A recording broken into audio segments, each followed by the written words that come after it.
गूंगी गुड़िया कही जाने वाली प्रधानमंत्री इंदिरा गांधी ने जब 1971 के वॉर में भारत को लीड किया और हम जिस तरह से वॉर जीत गए, उससे ना तो सिर्फ देश बल्कि विदेशों में भी इंदिरा गांधी के नाम के जलवे फैल गए। लेकिन जल्दी ही समय ने करवट बदली और इंदिरा गांधी एक डेमोक्रेटिक लीडर की जगह एक डिक्टेटर की तरह फैसले लेने लगी।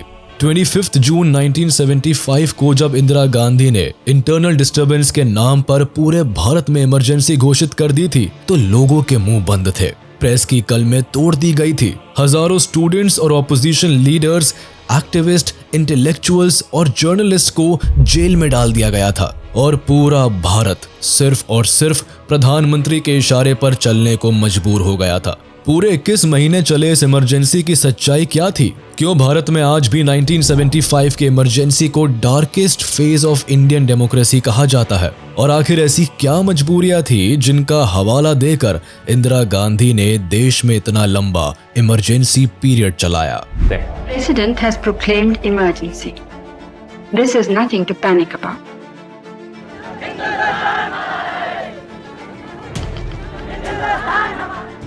जयप्रकाश नारायण की निगाह में तत्कालीन प्रधानमंत्री इंदिरा गांधी की सरकार भ्रष्ट और अलोकतांत्रिक हो रही थी। मुक्ति है मित्रों और संपूर्ण क्रांति और अंततोगत्वा नया भारत बनाना है।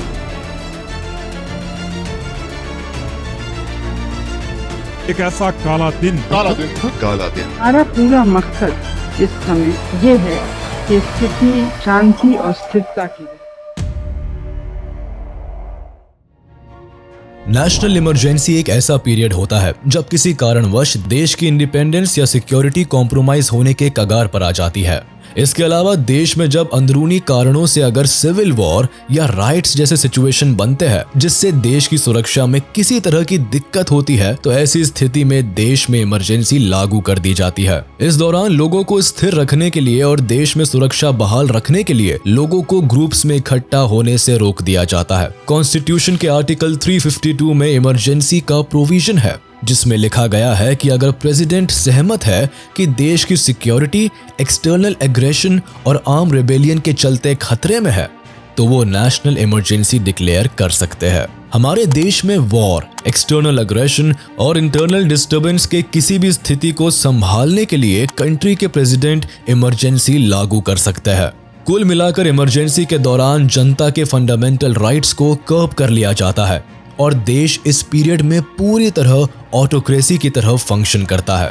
1975 में इंटरनल डिस्टर्बेंस का हवाला देते हुए इंदिरा गांधी ने भी देश में इमरजेंसी लागू कर दी थी। लेकिन ये पहली बार नहीं था जब देश में नेशनल इमरजेंसी लगाई गई थी, बल्कि आजाद भारत में इससे पहले भी 2 बार इमरजेंसी लगाई गई थी। भारत में सबसे पहली इमरजेंसी लगाने वाले नेता प्रधानमंत्री जवाहरलाल नेहरू थे, जिन्होंने 1962 में इंडो चाइना वॉर के दौरान देश में इमरजेंसी लागू की थी, जिसके 5 साल बाद 1968 में इस इमरजेंसी को रिवोक किया गया। इसके बाद भारत को दूसरी इमरजेंसी का सामना 1971 में करना पड़ा, जब भारत पाकिस्तान के युद्ध के चलते प्रधानमंत्री इंदिरा गांधी ने देश में आपातकाल घोषित किया था। एक तरफ जहां दूसरी इमरजेंसी अभी भी चल रही थी, वहीं 1975 में इंदिरा गांधी ने इंटरनल डिस्टर्बेंस का हवाला देकर देश में तीसरी इमरजेंसी को भी लागू कर दिया था। इस इमरजेंसी ने भारत के न केवल पॉलिटिकल बल्कि सोशल ग्राउंड को भी बदल दिया था।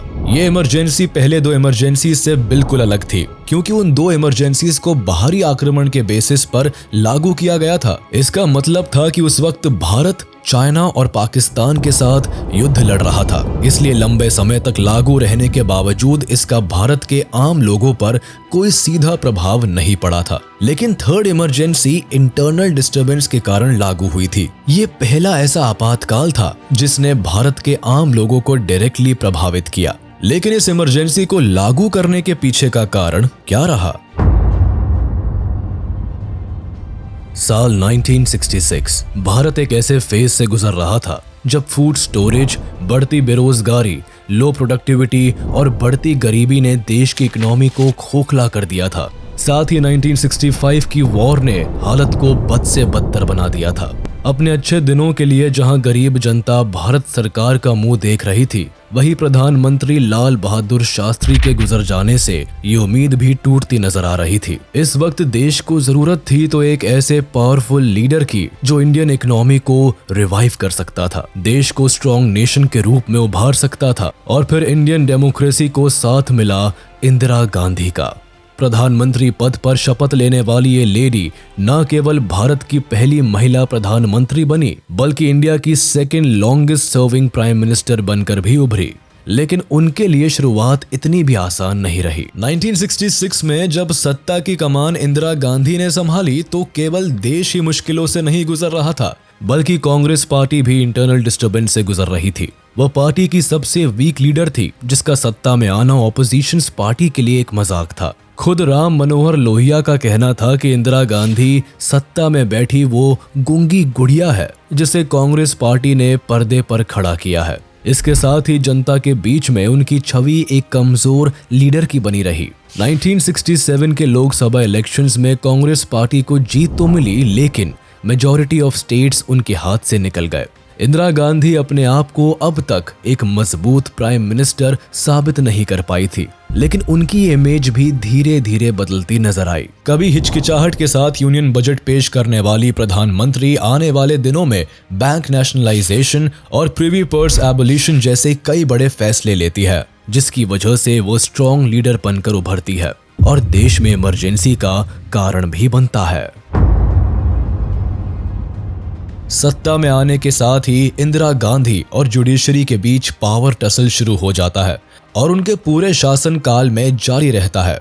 जहां एक तरफ वो विकास के लिए कुछ कड़े और बड़े कानून बदलने की कोशिश करती है, वहीं उनके रास्ते में जुडिशरी सबसे बड़ी मुसीबत बनकर खड़ी हो जाती है, जो कई बार उनके फैसले को ओवररूल करती है। इसका सबसे बड़ा एग्जाम्पल हमें बैंक्स नेशनलाइजेशन और प्रिवी पर्स एबोलिशन के रूप में देखने को मिलता है। इसकी शुरुआत 1969 में हुई, जब प्रधानमंत्री इंदिरा गांधी भारत के 14 प्राइवेट बैंक को नेशनलाइज करने का फैसला लिया। इसके तहत प्राइवेट बैंक्स की ओनरशिप अब सरकार के हाथ आने वाली थी। जाहिर है JRD टाटा जैसे बिजनेसमैन और इन्वेस्टर्स इस फैसले के पक्ष में नहीं थे।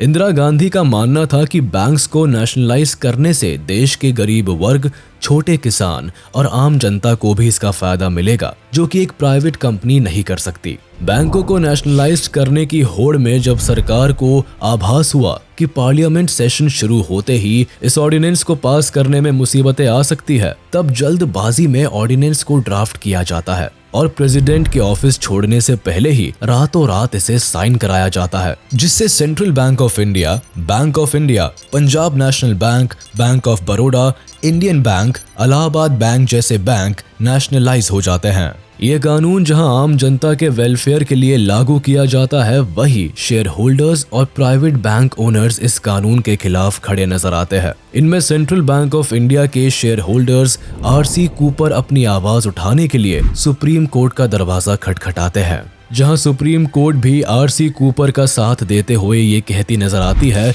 कि यह फैसला 14 नेशनलाइज बैंक्स और शेयर होल्डर्स के लिए काफी डिस्क्रिमिनेटरी और अनफेयर है। साथ ही इसके लिए उन्हें दिया जाने वाला कॉम्पनसेशन भी काफी कम है, इसीलिए इस ऑर्डिनेंस को रिजेक्ट कर दिया जाता है। सुप्रीम कोर्ट का यह फैसला शेयर होल्डर्स के लिए एक बड़ी जीत जरूर होती है, लेकिन इंदिरा गांधी इस हार को एक्सेप्ट नहीं करती। जल्द ही वो इंडियन कॉन्स्टिट्यूशन में एक न्यू अमेंडमेंट लेकर आती है, जिसके तहत सुप्रीम कोर्ट का फैसला रिवर्स हो जाता है और भारत के 14 प्राइवेट बैंक्स को नेशनलाइज कर दिए जाते हैं। इंदिरा गांधी का ये डिसीजन पूरे इंडियन बैंकिंग सिस्टम को बदल कर रख देती है। अब तक जो बैंक्स केवल शहरों तक सीमित थे, उनकी कई ब्रांचेस देश के गांव कस्बों तक पहुंच जाती है और इंदिरा गांधी का ये फैसला उन्हें जनता के दिल में एक खास जगह दिलाने में कामयाब रहता है। लेकिन वो यही नहीं रुकती, बल्कि और एक नया बिल इंट्रोड्यूस करती है जो रॉयल फैमिलीज की जड़ें हिला देती है।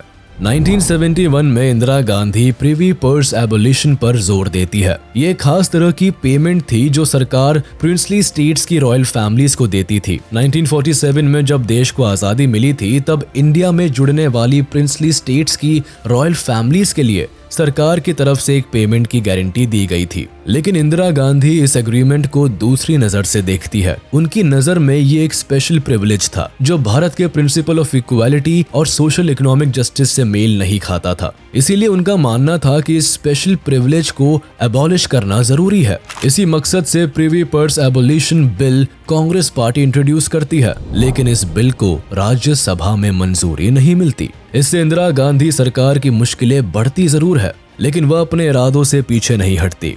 1971 इलेक्शंस के दौरान भी वह प्रिवी पर्स एबोलिशन पर जोर देती है। उनके इस थॉट को भारी पब्लिक सपोर्ट भी मिलता है। जल्दी ही सरकार एक नया प्रोक्लेमेशन लेकर आती है जिसके तहत प्रिंसली स्टेट्स को रिकॉग्नाइज करना ही बंद कर दिया जाता है। देश में किसी भी रॉयल फैमिलीज को रिकॉग्निशन नहीं दी जाती, जिससे प्रिवी पर्स की जरूरत ही नहीं पड़ती। भारत सरकार की इस एक्ट से रॉयल फैमिलीज में खास नाराजगी देखने को मिलती है। जल्द ही ये बात सुप्रीम कोर्ट तक पहुंचती है और वो इस प्रोक्लेमेशन को नल एंड वॉइड घोषित कर देती है। इंदिरा गांधी के फैसले को सुप्रीम कोर्ट खारिज कर देता है, लेकिन इंदिरा गांधी को सुप्रीम कोर्ट का ये फैसला जरा भी रास नहीं आता। इसीलिए वह जुडिशियल ऑब्स्टिकल से बचने के लिए कॉन्स्टिट्यूशनल अमेंडमेंट का सहारा लेती है और इसी के तहत इंदिरा गांधी सुप्रीम कोर्ट के फैसले को एक न्यू कॉन्स्टिट्यूशनल अमेंडमेंट से रिवर्स कर देती है। इस अमेंडमेंट में साफ कर दिया जाता है कि प्रिवी पर्स को पूरी तरह से अबॉलिश कर दिया जाएगा। इस फैसले को आम जनता का साथ तो मिलता है, लेकिन रॉयल फैमिलीज पर यह फैसला बिजली की तरह गिरता है और वो अपनी नाराजगी जाहिर करने में भी पीछे नहीं रहते। इन अमेंडमेंट से इंदिरा गांधी आम जनता में छा जाती है। जिस प्रधानमंत्री को ऑपोजिशन कांग्रेस की कठपुतली समझते थे, अब वो लोगों के दिलों में अपनी जगह बनाने में कामयाब रहती है। खास तौर पर गरीब, दलित, महिलाएं और माइनॉरिटीज इंदिरा गांधी के सपोर्ट में होते हैं। अपने इलेक्शन कैंपेनिंग में वो गरीबी हटाओ जैसे पावरफुल स्लोगन देती नजर आती है। फिर 5 नवंबर 1971 को इंदिरा सरकार 24th कॉन्स्टिट्यूशनल अमेंडमेंट लेकर आती है। इसमें कहा जाता है कि सरकार कॉन्स्टिट्यूशन के किसी भी पार्ट में चेंजेस ला सकती है और 20th अप्रैल 1972 को वो 25th कॉन्स्टिट्यूशनल अमेंडमेंट लेकर आती है, जिसमें ये कहा जाता है कि पब्लिक यूज के लिए अगर सरकार किसी भी प्राइवेट प्रॉपर्टी को जब्त करती है तो उसके लिए दिए जाने वाले कंपनसेशन का अमाउंट भी सरकार ही तय करेगी और उसमें कोर्ट किसी भी तरह का इंटरफेरेंस नहीं कर सकती। लेकिन सरकार के इस अमेंडमेंट पर केशवानंद भारती केस का साया छा जाता है और इंदिरा गांधी के इस अमेंडमेंट को भी सुप्रीम कोर्ट में चैलेंज किया जाता है। दरअसल 1969 में केरल सरकार 2 भूमि सुधार कानून लागू करती है। इस कानून के मुताबिक सरकार मठों के लैंड को जब्त करने का फैसला सुनाती है, लेकिन इसके खिलाफ एडनीर मठ के हेड केशवानंद भारती अपनी आवाज उठाते हैं और आर्टिकल 26 का हवाला देते हुए ये कहते हैं कि संविधान के अनुसार धर्म के प्रचार के लिए मठ, ऑर्गेनाइजेशन और इंस्टीट्यूशन बनाने का अधिकार लोगों को दिया गया है। इसीलिए सरकार ने संस्था की जमीन जब्त करने के लिए जो कानून बनाए वो कॉन्स्टिट्यूशन के खिलाफ है। कानून में इस तरह किए गए बदलाव को लेकर केशवानंद भारती सुप्रीम कोर्ट पहुंच जाते हैं और न केरल सरकार बल्कि इंदिरा गांधी की सरकार को भी खुली चुनौती देते हैं। इस केस में सुप्रीम कोर्ट के सामने सबसे बड़ा सवाल आता है कि क्या पार्लियामेंट कॉन्स्टिट्यूशन में अनलिमिटेड बदलाव करके उसका बेसिक स्ट्रक्चर बदल सकती है। 24 अप्रैल 1973 को सुप्रीम कोर्ट के 13 जजेस की बेंच केशवानंद भारती केस में ऐतिहासिक फैसला सुनाती है, जिससे भारत के हर एक नागरिक के फंडामेंटल राइट्स का भविष्य तय हो जाता है। 68 डेज की लगातार सुनवाई के बाद सुप्रीम कोर्ट इस नतीजे पर पहुंचती है कि सरकार कॉन्स्टिट्यूशन में अनलिमिटेड अमेंडमेंट कर सकती है, पर वह संविधान के बेसिक स्ट्रक्चर को नहीं बदल सकती। यानी कि सरकार फेडरलिज्म, सेक्युलरिज्म, इक्वालिटी और रूल ऑफ लॉ जैसे प्रिंसिपल्स को नहीं बदल सकती। हालांकि बेसिक स्ट्रक्चर केस के हिसाब से डिसाइड हो सकता है। इस फैसले से जुडिशरी की पावर रिस्टोर जरूर हो जाती है, लेकिन इंदिरा गांधी और जुडिशरी के बीच डिसएग्रीमेंट की खाई और बढ़ जाती है और दोनों के बीच ये पावर टसल आगे भी जारी रहता है। 1971 में कांग्रेस एक बड़ी मेजॉरिटी से जीतती है और इंदिरा गांधी एक बेहद ही डोमिनेंट प्राइम मिनिस्टर बनकर उभरती है। केवल तमिलनाडु को छोड़कर पूरे भारत पर इंदिरा की कांग्रेस का ही राज रहता है। उनके स्ट्रॉन्ग डिसीजंस और कॉन्फिडेंट पर्सनालिटी की पॉपुलैरिटी तब और भी बढ़ जाती है जब 1971 के बांग्लादेश लिबरेशन वॉर में भारत को पाकिस्तान पर एक बड़ी जीत मिलती है। साथ ही यूएसएसआर और भारत के बढ़ते रिश्तों के लिए ऑपोजिशन लीडर भी उन्हें मां दुर्गा का रूप कहने से पीछे नहीं रहते हैं। 1971 वो दौर होता है जब इंदिरा गांधी का पॉलिटिकल करियर पीक पर होता है। हालात इस कदर उनके फेवर में होते हैं कि वह अपने फेवरटिज्म के बेसिस पर कैबिनेट मिनिस्टर्स और चीफ मिनिस्टर्स को चुनती है। ये वॉर इंदिरा गांधी के लिए पॉलिटिकल सुप्रीमेसी जरूर लेकर आती है, लेकिन इसकी कीमत भारतीय लोगों और इंडियन इकोनॉमी को चुकानी पड़ती है। बांग्लादेश से मिलियंस की संख्या में रेफ्यूजी वेस्ट बंगाल और असम जैसे नॉर्थ ईस्टर्न स्टेट्स में जाकर बस जाते हैं। एक तरफ वॉर और दूसरी तरफ बढ़ती रेफ्यूजी पॉपुलेशन का बर्डन इंडियन रिसोर्सेज पर बुरी तरह पड़ता है। इसी दौरान अमेरिकन गवर्नमेंट भारत को दिए जाने वाले एड्स भी बंद कर देती है, जिससे न केवल देश में बेरोजगारी बढ़ती चली जाती है बल्कि गरीबों की संख्या में भी इजाफा होता है। फूड प्राइसेस तेजी से बढ़ते हैं, देश इन्फ्लेशन की चपेट में आ जाता है और कारोबारियों को मंदी का सामना करना पड़ता है। साथ ही फेल्ड मॉनसून के चलते एग्रीकल्चरल प्रोडक्टिविटी कम हो जाती है। इंडियन इकोनॉमी के लिए हालात तब और बुरे हो जाते हैं जब लोगों के लिए जरूरत की चीजें खरीदना मुश्किल हो जाता है। ऐसे में इंदिरा गांधी सरकार के लिए गरीबी हटाना भी मुश्किल बन जाता है। इस बीच कांग्रेस पार्टी में भी करप्शन बढ़ने लगता है। कुछ यही हाल स्टेट गवर्नमेंट्स का भी होता है, जिसमें करप्शन तेजी से बढ़ता है। इन सब के बीच 1973 में सिचुएशन तब बदल जाती है जब दुनिया भर में ऑयल क्राइसिस देखने को मिलता है। इंडियन इकोनॉमी पर इसके वर्स्ट इफेक्ट्स देखने को मिलते हैं। इसका सीधा असर आम आदमी की जेब पर पड़ता है। इस बीच पॉलिटिकल करप्शन आसमान छूने लगता है।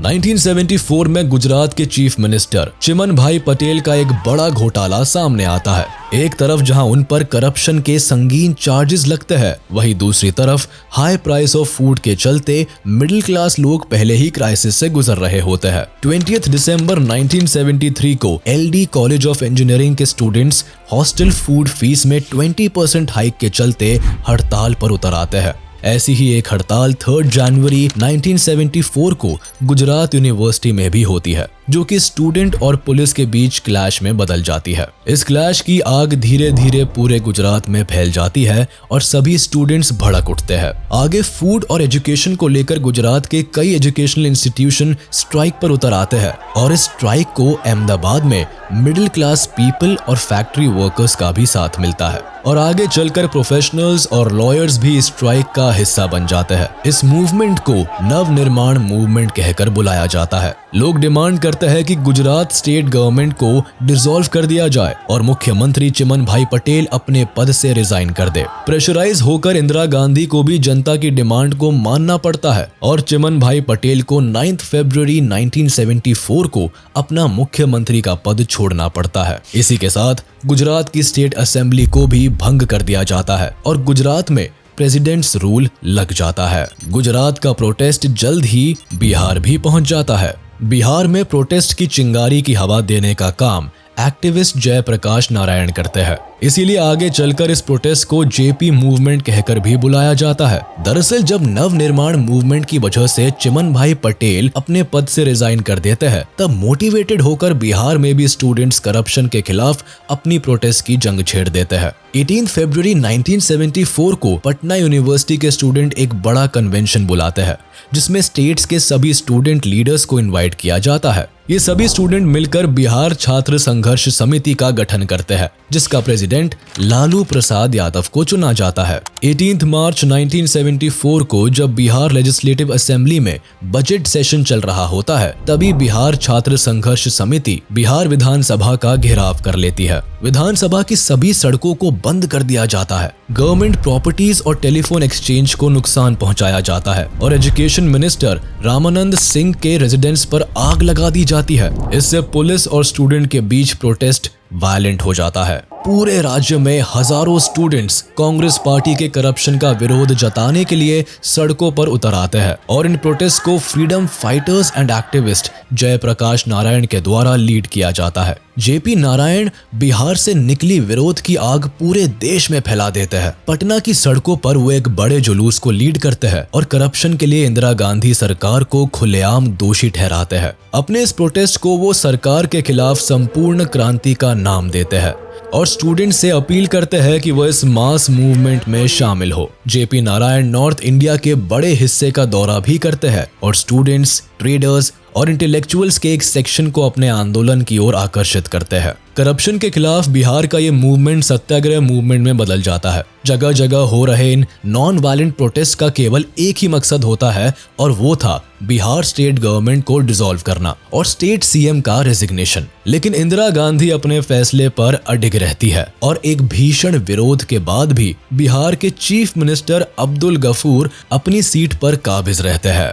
जब बिहार आंदोलनों की आग में जल रहा होता है तब इस प्रोटेस्ट का असर रेलवेज वर्कर्स में भी देखने को मिलता है। Better working conditions, better working hours और सैलरी में बढ़त को लेकर रेलवे वर्कर्स में भी इस कदर एजिटेशन भरी होती है कि 8 मई 1974 को कई रेलवे वर्कर्स रेलवे स्ट्राइक पर चले जाते हैं। आगे ये स्ट्राइक 3 हफ्तों तक जारी रहती है और इसे समाजवादी and trade union leader George Fernandes द्वारा लीड किया जाता है। इस प्रोटेस्ट में 17 लाख से भी ज्यादा रेलवेज वर्कर्स हिस्सा लेते हैं और इसका नतीजा ये निकलता है कि 3 हफ्तों के लिए रेलवेज पूरी तरह से बंद पड़ जाती है। इससे न केवल इकोनॉमी पर स्ट्रेन पड़ता है बल्कि इंदिरा सरकार पर भी प्रेशर डेवलप होता है। देश के कोने कोने में कांग्रेस गवर्नमेंट के खिलाफ हो रहे ये प्रोटेस्ट सबूत होता है कि ये पॉलिटिकल पार्टी अपनी लेगेसी खो रही है। लेकिन इंदिरा गांधी 1 साल तक चले इस प्रोटेस्ट के बाद भी बिहार की सरकार को डिसॉल्व नहीं करती है बल्कि देश में हो रहे इन मूवमेंट्स को वो एंटी नेशनल करार देती है और पब्लिक की बात मानने से इनकार कर देती है।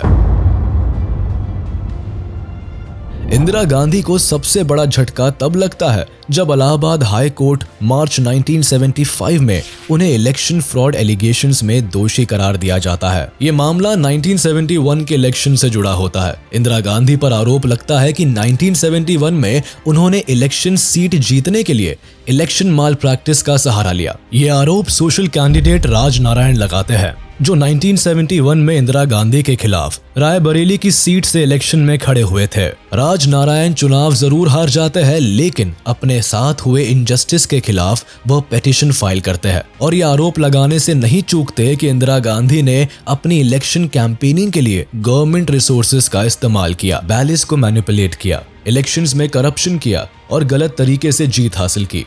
कुल 14 एलिगेशंस इंदिरा गांधी पर लगाए जाते हैं।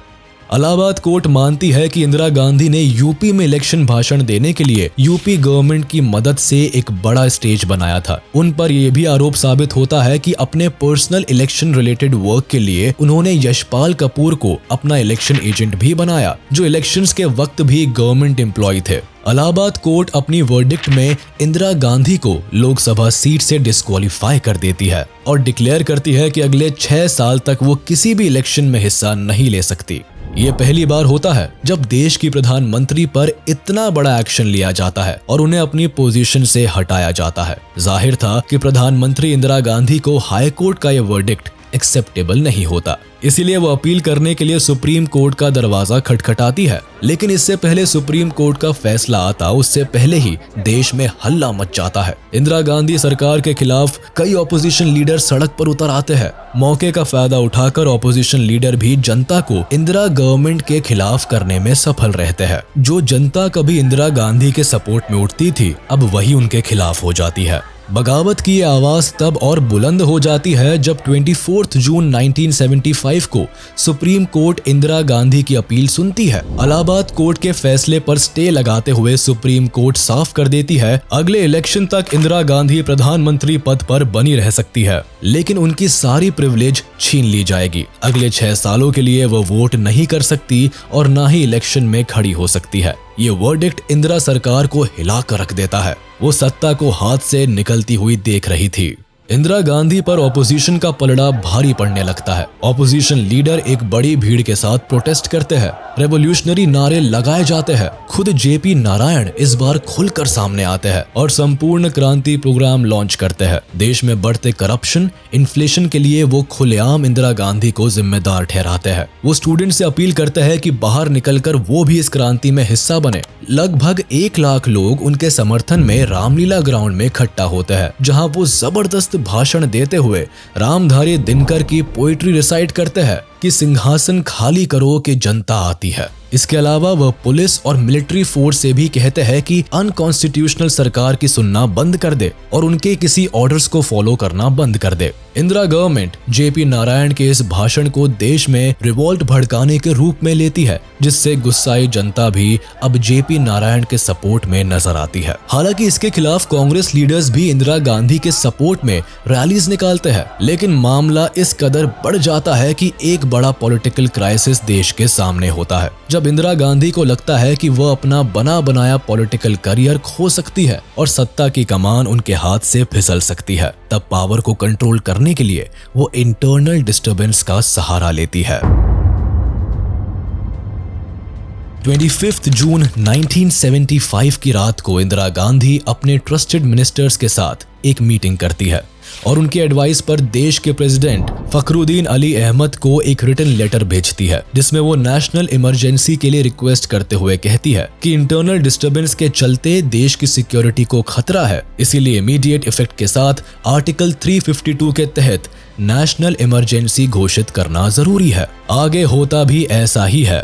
26 जून के अर्ली आवर्स में ही बिना ही किसी वार्निंग के पूरे देश में नेशनल इमरजेंसी डिक्लेयर कर दी जाती है। सुबह जब जनता की आंखें खुलती है तब तक सब कुछ बदल चुका होता है। वो अपने फंडामेंटल राइट्स खो चुके होते हैं, प्रेस अपनी फ्रीडम खो चुकी होती है और कई नेता सलाखों के पीछे होते हैं।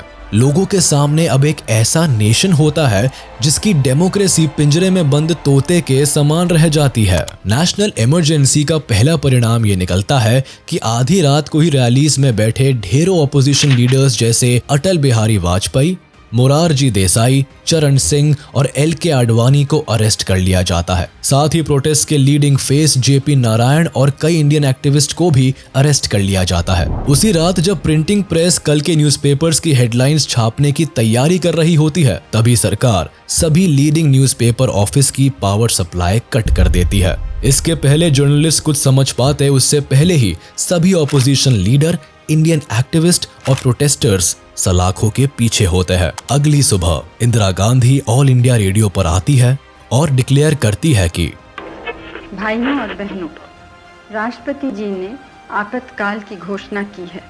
इससे आतंकित होने का कोई कारण नहीं है। आप सभी गहरे और व्यापक षड्यंत्र से अवगत होंगे जो उस समय से रचा जा रहा है। मुझे विश्वास है कि आंतरिक स्थिति में तेजी से सुधार होगा, जिससे हम जल्द से जल्द इस घोषणा को समाप्त कर सकेंगे। एक ही रात में देश की राजनीति की हवा बदल जाती है। इमरजेंसी लगाने के पीछे इंदिरा गांधी की सरकार सबसे बड़ी वजह 1971 वॉर, 1973 ऑयल क्राइसिस और सूखे को बताती है। सरकार दावा करती है कि रिवॉल्ट्स और प्रोटेस्ट के चलते इंटरनल डिस्टर्बेंस क्रिएट हो रहा है, जो देश की सिक्योरिटी के लिए थ्रेट है। इमरजेंसी की आड़ में इंदिरा गांधी पॉलिटिकल पावर को तो कंट्रोल कर लेती है, लेकिन इसके लिए पब्लिक को एक बड़ी कीमत चुकानी पड़ती है। इंडिया एक बड़े कॉन्स्टिट्यूशनल क्राइसिस में फंस जाता है। फंडामेंटल राइट के सस्पेंशन से ना तो जनता के पास सरकार से सवाल पूछने की आजादी बचती है और ना ही अन्याय के खिलाफ वो अपनी आवाज उठा पाते हैं। फ्रीडम ऑफ स्पीच के सस्पेंशन से 2 दिन तक प्रिंटिंग प्रेस पर रेड पड़ती रहती है और न्यूज़पेपर सर्कुलेशन को पूरी तरह से कट ऑफ कर दिया जाता है। Indira Gandhi government newspaper journalist और एडिटर्स के लिए कुछ ग्राउंड रूल्स और गाइडलाइंस सेट करती है। जर्नलिस्ट को और इंस्ट्रक्शन दिए जाते हैं कि कुछ भी छापने से पहले चीफ प्रेस एडवाइजर की परमिशन लेना जरूरी है। मेन स्ट्रीम मीडिया पर इमरजेंसी की ऐसी मार पड़ती है कि मई 1976 तक लगभग 7,000 जर्नलिस्ट को जेल में डाल दिया जाता है। इसके खिलाफ विरोध जताने के लिए इंडियन एक्सप्रेस और स्टेट्समैन जैसे कुछ बड़े न्यूज़पेपर्स एक नया तरीका अपनाते हैं। वो कुछ लिखने के बजाय अपने एडिटोरियल पेज को ब्लैंक छोड़ना शुरू कर देते हैं। कुछ यही हाल देश की ऑपोजिशन पॉलिटिकल पार्टीज का भी होता है, जिन्हें अगले 2 साल तक जेल की सलाखों में बंद रखा जाता है। इमरजेंसी के दौरान 1 लाख से भी ज्यादा लोगों को हवालात में बंद रखा जाता है। आरएसएस और जमात इस्लामी जैसी ऑर्गेनाइजेशंस जो हमेशा से सरकार के खिलाफ आवाज उठाती आई थी, उन्हें पूरी तरह बैन कर दिया जाता है। कई एक्टिविस्ट लीडर अंडरग्राउंड हो जाते हैं और सरकार के खिलाफ अपने मूवमेंट को जारी रखते हैं। इलेक्शन पोस्टपोन करा दिए जाते हैं और राज्यों पर प्रेसिडेंट रूल इम्पोज कर दिया जाता है। ट्रेड यूनियन को भी इंदिरा सरकार के फोर्सफुल रूल्स को मानना पड़ता है, जिसके तहत ट्रेड यूनियन एक्टिविटी पर बैन लगा दिया जाता है। वर्कर्स को स्ट्राइक करने की सख्त मनाही होती है। सभी वर्कर्स के लिए फिक्स्ड वेज तय होता है और 2 साल तक बोनस का कोई स्कोप नहीं रखा जाता। इन रूल्स के खिलाफ विरोध जताने वाले हर वर्कर को स्ट्रिक्ट रिप्रेशन का सामना करना पड़ता है। एक तरफ जहां सरकार जनता की आवाज को हर तरफ से बंद कर देती है, वहीं दूसरी तरफ विकास और इकोनॉमिक प्रोग्राम की आड़ में इंदिरा सरकार कई ऐसे प्रोग्राम इंट्रोड्यूस करती है जो जनता के दिलों में सरकार के लिए नफरत भर देती है। इसमें सबसे बड़ा प्रोग्राम मास स्टेरिलाइजेशन का होता है, जिसे इंदिरा गांधी के बेटे संजय गांधी द्वारा 5 पॉइंट प्रोग्राम के तहत इंट्रोड्यूस किया जाता है। कांग्रेस पार्टी का एक सक्सेसफुल नेता बनने की होड़ में संजय गांधी एक 5 पॉइंट प्रोग्राम अनाउंस करते हैं, जिसका मकसद वो family planning, population control, dowry और कास्ट सिस्टम को जड़ से खत्म करना बताते हैं। लेकिन जनता का नेता बनने के बजाय वो ऐसे तानाशाह बनकर उभरते हैं जिससे जनता उन्हें एक्सट्रीम हेट करने लगती है, और इसकी वजह उनका फोर्सफुल मास स्टेरिलाइजेशन प्रोग्राम होता है। 1975 से 1977 के बीच पॉपुलेशन कंट्रोल करने के लिए संजय गांधी बड़े ही अनसेफ तरीके से मेन वुमेन की नसबंदी करवाते हैं। इसके लिए लोगों को उनके घर, रेलवे स्टेशंस, फील्ड्स और सिनेमा हॉल से पकड़ कर जबरदस्ती कैंप्स में लाया जाता है और उनकी जबरन नसबंदी कराई जाती है। इसके तहत 81 लाख से भी ज्यादा लोगों को स्टेरिलाइज किया जाता है। भारतीय इतिहास के इस दौर में लोग डर के कारण अपने घरों में छिपकर रहने पर मजबूर हो जाते हैं। एक तरफ जहां संजय गांधी के मास स्टेरिलाइजेशन प्रोग्राम से जनता पहले ही आहत होती है, वहीं अप्रैल 1976 में दिल्ली को ब्यूटीफाई करने के लिए संजय गांधी एक डेमोलिशन ड्राइव लॉन्च करते हैं। दिल्ली को एक सुंदर शहर में बदलने की आड़ में वो कई अनऑथोराइज्ड स्लम्स और सेटलमेंट्स को गिरवा देते हैं। खासकर करोल बाग, टर्कमैन गेट और जामा मस्जिद के करीब बसी सभी बस्तियों को टारगेट किया जाता है। बुलडोजर चलाकर लोगों के घरों को गिरा दिया जाता है। इससे होता यह है कि एक बड़ी तादाद में गरीब लोगों को अपनी जगह और रोजगार छोड़कर पास के गांवों में रिलोकेट होना पड़ता है। इस प्लान के सभी ऑर्डर हालांकि संजय गांधी द्वारा दिए जाते हैं, लेकिन कॉन्स्टिट्यूशनली इस ऑपरेशन को अंजाम देने के लिए उनके पास कोई पद नहीं होता है। संजय गांधी के इस ऑपरेशन को पब्लिक से इतना क्रिटिसिज्म मिलता है कि कई लोग इसके खिलाफ आवाज उठाते हैं और तुर्कमान गेट के पास धरने पर बैठ जाते हैं। लेकिन मामला तब बिगड़ जाता है जब 18 अप्रैल 1976 को पुलिस तुर्कमान गेट पर धरने पर बैठे लोगों पर ओपन फायर कर देती है। बुलडोजर से कई लोगों के घर और दुकानें गिरा दी जाती है। जो लोग इसके खिलाफ आवाज उठाते हैं, पुलिस उन पर गोली चला देती है। करीब 20 लोग मारे जाते हैं और कई लोग घायल हो जाते हैं।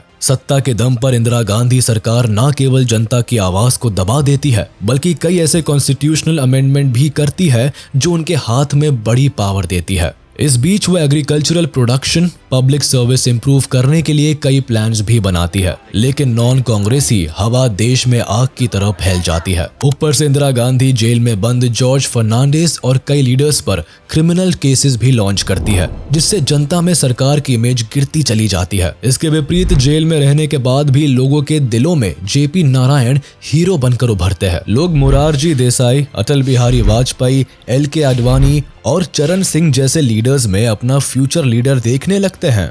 1971 में जिस प्रधानमंत्री को जनता आयरन लेडी की तरह देखती थी, अब वही लोगों के लिए एक तानाशाह बनकर उभरती है। पहली बार देश कांग्रेस का हाथ छोड़ जनता पार्टी का हाथ थामने को तैयार बैठी होती है। जनवरी 1977 को जब सभी प्रिजनर्स को रिहा कर दिया जाता है, तब इंदिरा गांधी को आभास तक नहीं होता कि आने वाले इलेक्शंस उनकी सत्ता का सफाया कर सकते हैं। इसीलिए मार्च 1977 में जब जनरल इलेक्शंस बुलाए जाते हैं, तब कांग्रेस को अपनी जीत की भरपूर उम्मीदें होती है। लेकिन जीत इस बार जनता पार्टी के हाथ आती है, जो अपनी कैंपेनिंग में इंदिरा हटाओ देश बचाओ के नारे लगाते नजर आते हैं। इसी का नतीजा ये निकलता है कि रायबरेली कॉन्स्टिट्यूएंसी से लोकसभा सीट पर इंदिरा गांधी को राजनारायण से करारी शिकस्त मिलती है। कांग्रेस की हार जनता के लिए लोकतंत्र की जीत बनती है और पहली बार देश में नॉन कांग्रेस गवर्नमेंट की सरकार बनती है। पीएम के रूप में सत्ता की कमान मोरारजी देसाई संभालते हैं और इंडियन हिस्ट्री का ये डार्केस्ट चैप्टर यही क्लोज हो जाता है।